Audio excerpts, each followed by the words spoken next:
Bonjour à tous et bienvenue dans l'émission Au micro de RTI qui vous est présentée aujourd'hui par Lisa Dufaux et Sasa. Donc nous avons le plaisir de recevoir dans nos studios Madame Hao Peizhi. Oui, c'est ça. Bonjour. Bonjour. Bonjour à tous. Donc merci beaucoup d'être passé nous voir avant votre départ pour Paris parce que vous allez prendre la direction du BRTF, le bureau de représentation de Taipei en France, en succession de l'ambassadeur François Wu Zhizhong, c'est ça. Voilà, qui vient de revenir à Taïwan et d'avoir pris son poste de vice-ministre des Affaires étrangères. C'est ça. Voilà, donc on a quelques questions à vous poser avant votre départ et notamment nous savons que vous avez fait des études en France dans le domaine des sciences politiques et vous avez obtenu un doctorat. Et donc nous souhaiterions savoir si c'est cela qui marque le début de votre histoire avec la France et comment ont évolué vos liens avec la France depuis. Oui, je suis très honorée et très heureuse d'être ici et joindre à vous. Oui, c'est vrai, je suis allée à Paris, en France, en 1996. Et après, en 1997, j'ai de la chance d'entrer à l'Université Paris 1. Oui, c'est vrai, ça c'est le premier début de mon histoire avec la France, avec Paris. J'ai déjà obtenu le diplôme de DEA. J'ai aussi réussi à entrer à l'Université Paris 1 pour le programme de doctorat. Et en 2003, j'ai aussi obtenu le diplôme de doctorat en sciences politiques. Mon mémoire de DEA est aussi ma thèse de doctorat. J'ai toujours fait des études, le sujet sur la relation de l'Union européenne face à la Chine et à l'égard de Taïwan et aussi à l'égard d'Asie. C'est le lien très fort avec moi et aussi à la France. Et je vais dire que quand le disait Hemingway, il a dit que Paris ne vous quitte pas. Parce que Paris, c'est un fait mobile. Et pour moi aussi, le Paris ne me quitte pas. C'est pour ça que je viendrai retourner à Paris. Oui. Et alors, par rapport à l'évolution de vos liens avec la France, voilà, après votre doctorat, est-ce que vous avez eu d'autres occasions d'être en contact avec la France ou même dans le cadre de vos Oui, bien sûr. Travail? Après mes études à Paris, j'ai retourné à Taïwan. J'ai aussi pris une poste de professeur. Mais après, j'ai toujours retourné en France, fait les études, fait les échanges académiques avec la société française. Oui. Et comme vous le dites, vous êtes plutôt issue du monde académique et de la fonction publique. Vous avez notamment été présidente de la commission de formation civile et aussi présidente de l'École nationale d'administration de Taïwan. Alors, comment vous avez accueilli cette nomination à un poste beaucoup plus politique ? Oui, c'est vraiment... je crois que je suis un petit peu spéciale parce que je n'ai pas le diplôme permanent ou on peut dire diplôme professionnel, mais je suis d'autres domaines d'expérience. Premièrement, je suis un professeur dans l'université et aussi j'ai beaucoup d'expérience dans le milieu académique. Je fait des cours à l'université et tous mes sujets recherche se sont sur la politique, le système politique de français et aussi le système semi-présidentiel français et aussi la politique, le gouvernement français et aussi l'élection présidentielle et parlementaire en France. C'est pour ça que je vais dire que j'ai pas mal de connaissances sur la France.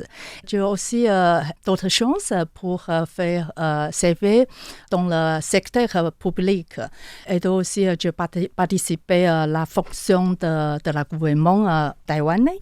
J'ai aussi occupé une poste au niveau ministère. Je crois que toutes les expériences, c'est un rapport direct à ma nomination d'être ambassadeur en France. Premièrement, je veux dire que le président m'a nominé.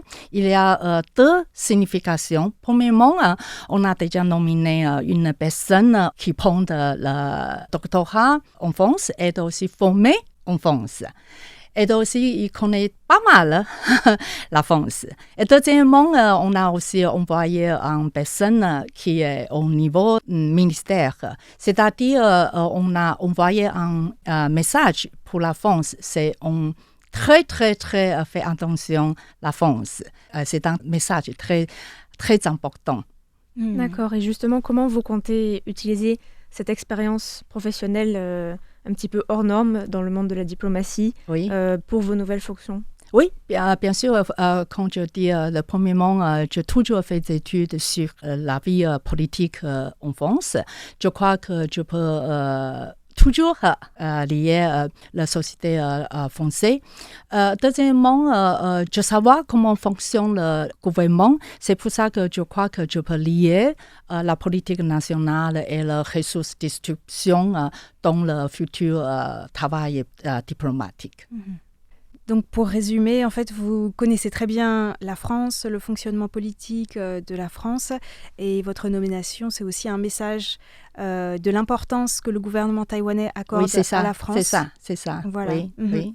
Et donc la question incontournable, bien sûr, c'est quelles seront vos priorités en ce qui concerne les relations bilatérales entre la France et Taïwan. Oui, c'est ça. Est-ce que vous allez vous inscrire tout simplement dans la continuité de Wu Zedong, ou est-ce que vous avez envie de mettre l'accent sur certains domaines particuliers? Dans le futur, en ce qui concerne le domaine de coopération, personnellement, je préfère peut-être, je vais mettre l'accent sur le domaine de coopération économique et commerciale, et surtout la coopération scientifique et technologique.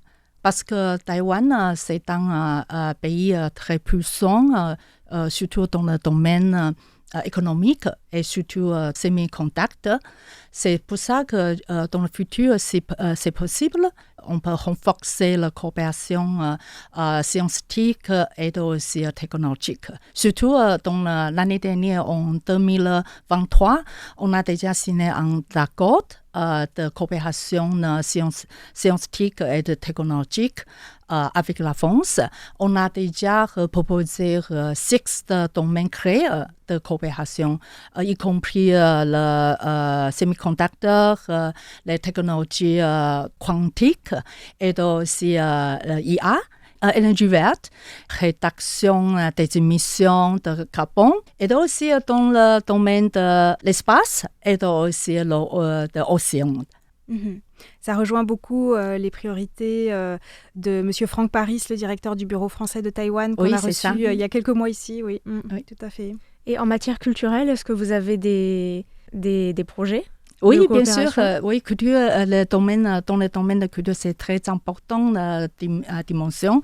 Dans le futur, peut-être, on va encore envoyer beaucoup de représentations culturelles en France.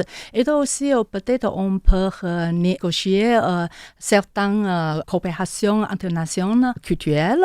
Et dans le futur, peut-être, on peut intégrer certaines ressources. Peut-être, on peut établir une sorte d'établissement ou institut comme l'institut culturel pour former la langue et aussi pour être une fenêtre de promotion de culture taïwanaise. Et puisque justement vous êtes issu du monde académique aussi, est-ce que il y a de plus en plus d'étudiants français qui choisissent de venir à Taïwan et non plus en Chine pour apprendre le mandarin? Oui, c'est ça. Et je pense qu'il y a aussi un besoin pour les étudiants en France qui veulent apprendre le mandarin, de l'apprendre et de l'apprendre en France d'abord avant d'aller à l'étranger. Oui, c'est ça. Et comme vous le savez, il y a de plus en plus d'universités qui essaient de se détacher un petit peu des instituts Confucius. Oui. Est-ce que Taïwan a l'ambition de prendre un petit peu le relais, de proposer autre chose, une vision où on peut apprendre le mandarin en ayant des discussions plus libres et démocratiques dans le milieu de la culture notamment. Oui, je sais beaucoup de gens qui ont besoin d'apprendre la langue chinoise. Oui, c'est pour ça qu'on préfère établir certains instituts en France ou à Taïwan. On peut accueillir tous les étudiants qui ont besoin d'apprendre le chinois. Je crois qu'on va proposer le programme, c'est le meilleur. Je crois que ça, c'est dans la dimension où on peut travailler dur. D'accord. Mais par rapport en France, par exemple, créer ce genre de réseau d'instituts, ça va demander beaucoup d'investissement. Oui. Est-ce que Taïwan est prêt à faire ce genre de... Oui, peut-être on va peut-être demander au ministre de l'Éducation, peut-être il va proposer certains programmes. On peut accueillir les étudiants français qui viennent à Taïwan. Oui, on va essayer pour faire des fautes sur ce domaine. Parce que je crois que ça existe déjà dans quelques pays. Il me semble que ça s'appelle les Taiwan Academy. Oui, c'est ça. Oui, on a déjà proposé ce programme comme ça. Oui, c'est ça. Parce que c'est vrai que sur le plan culturel, Taïwan est déjà très actif en France. Oui, c'est ça. Mais il n'y a pas encore, à ma connaissance en tout cas, vraiment de programme pour la langue, pour apprendre le mandarin grâce aux institutions taïwanaises. Oui, en fait, à Paris et en France, on a certaines institutions. Oui, on a déjà accueilli les étudiants qui voudraient apprendre la langue chinoise. Oui, on a déjà certaines institutions. Et alors, par rapport, vu qu'on parle un petit peu de la Chine, est-ce que vous pouvez nous expliquer comment vous entendez faire face à la pression de la Chine telle qu'elle s'exerce en France? Ça peut être dans le domaine politique, dans la culture, dans les universités, le monde académique justement, que vous connaissez bien. Comment vous comptez faire? Bien sûr, Taïwan est toujours continue d'être réprimé par la Chine. Et surtout, je veux dire, récemment, la Chine il a déjà adopté une sorte de diplomatie de loup guerrier. C'est-à-dire, il a toujours fait beaucoup de suppression à Taïwan. Mais je veux dire qu'en fait, je pense que le résultat de cette sorte de diplomatie guerrière a l'effet inverse. Parce qu'on sait que la Chine a besoin de Taïwan ne pas être vue, mais l'effet est l'inverse parce que Taïwan est plus visible aux yeux français et plus reconnu par la société française. Mais je crois que je un petit peu crains que peut-être la Chine va changer cette sorte de stratégie à deux directions. Premièrement, peut-être il va toujours, récemment on va voir qu'il a déjà réévalué l'interprétation de résolution numéro 2758 des Nations Unies. Et deuxièmement, il va changer une sorte de stratégie, on peut dire, loup solidaire, comme le cas de l'hôtel Evergreen L'Oréal. Oui, c'est pour ça que je crois que ça, c'est la nouvelle direction ou évolution de la Chine. Peut-être qu'on peut rappeler aux auditeurs, c'était un incident pendant les JO. Un touriste chinois qui est allé dans un hôtel tenu par une entreprise taïwanaise. Oui, c'est ça. Qui s'est plaint du fait qu'il n'y avait pas le drapeau chinois dans les drapeaux, dans le hall d'entrée. Voilà. Oui, c'est ça. Et ça a fait un petit incident diplomatique. Finalement, Evergreen s'est excusé. Donc, selon vous, la stratégie de la Chine peut éventuellement être contre-productive, si je comprends bien. Oui. Et d'ailleurs, on a remarqué que pendant le mandat de Wu Zedong à Paris, Taïwan est de plus en plus connu. Oui, c'est ça. De plus en plus apprécié aussi. Oui. D'ailleurs, il était très souvent, ces dernières années, invité dans les médias pour parler de Taïwan. Et est-ce qu'il vous a laissé peut-être des recommandations pour votre séjour en France ou pour votre mandat? Oui, bien sûr, c'est, dans le futur, c'est possible. Oui, je vais aussi suivre la méthode ambassadeur Zhizhong. C'est possible, je vais aussi participer à certains médias sociaux. Ambassadeur Zhizhong, oui, il m'a donné beaucoup de recommandations, y compris on va toujours continuer à renforcer le soutien de l'Assemblée nationale en face à Taïwan. Et aussi, on va toujours établir le meilleur lien avec la société française et aussi surtout la relation avec le média social de la France. D'accord, donc vous allez en fait beaucoup vous exprimer sur les réseaux sociaux comme peut-être Wu Zhezhong a pu le faire, c'est ça? Oui, c'est ça. Oui, j'espère. Okay. D'accord. On va continuer à vous suivre et puis tous les projets du BRTF, nous en parlerons bien sûr dans Radio Taïwan International. Ok, merci. Voilà. Merci à tous pour votre écoute et à bientôt sur Radio Taïwan International.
爱上南，爱梦南。